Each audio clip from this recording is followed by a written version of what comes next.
పిత పుత్ర పవిత్రాత్మనామమున ఆమేన్. ఈరోజు ఏప్రిల్ 1వ తారీఖు. యోహాను సువార్త 5వ అధ్యాయము 1వ వచనము నుండి 16వ వచనం వరకు.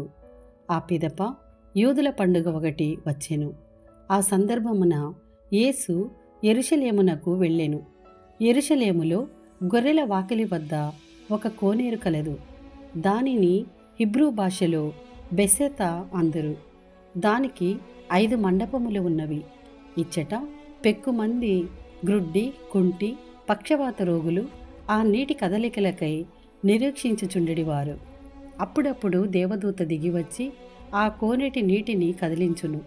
నీరు కదలగానే మొదట అందులో దిగినవాడు ఎటువంటి వ్యాధి నుండి అయినను స్వస్థత పొందును.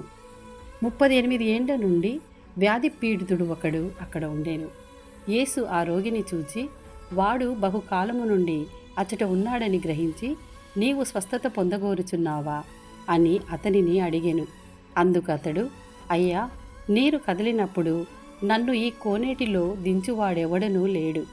నేను వెళ్ళబోసరికి నాకంటే ముందుగా మరి ఒకడు దిగుచున్నాడు అని చెప్పెను. లెమ్ము, నీ పడకనెత్తుకొని నడువుము అని యేసు అతనితో చెప్పెను. వాడు తక్షణమే స్వస్థత పొంది తన పడకను తీసుకుని నడవసాగెను. అది విశ్రాంతి దినము కావున యూదులు స్వస్థత పొందిన వానితో, ఇది విశ్రాంతి దినము, నీవు పడకను మోయుట తగదు అనిరి. అందుకు వాడు, నన్ను స్వస్థపరిచిన వ్యక్తి నాతోనే పడకనెత్తుకొని నడువుము అని నీతో చెప్పిన వ్యక్తి ఎవరు అని వారు ప్రశ్నించిరి. ఆయన ఎవరో స్వస్థత పొందిన వానికి తెలియదు. ఏలన అక్కడ జనసమూహము ఉండుటచే యేసు అచ్చటి నుండి వెళ్ళిపోయెను. అటు తరువాత యేసు దేవాలయములో వానిని చూచి, ఇదిగో, నీవు స్వస్థుడవైతివి, నీకు మరింత కీడు కలగకుండుటకు ఇక పాపము చేయకుము అని చెప్పెను.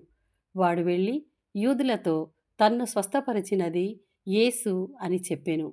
విశ్రాంతి దినమున ఈ పని చేసినందుకు యూదులు యేసును హింసింప మొదలెడిరి. ఇది ప్రభుని వాక్కు. సర్వేశ్వరునికి వందనములు.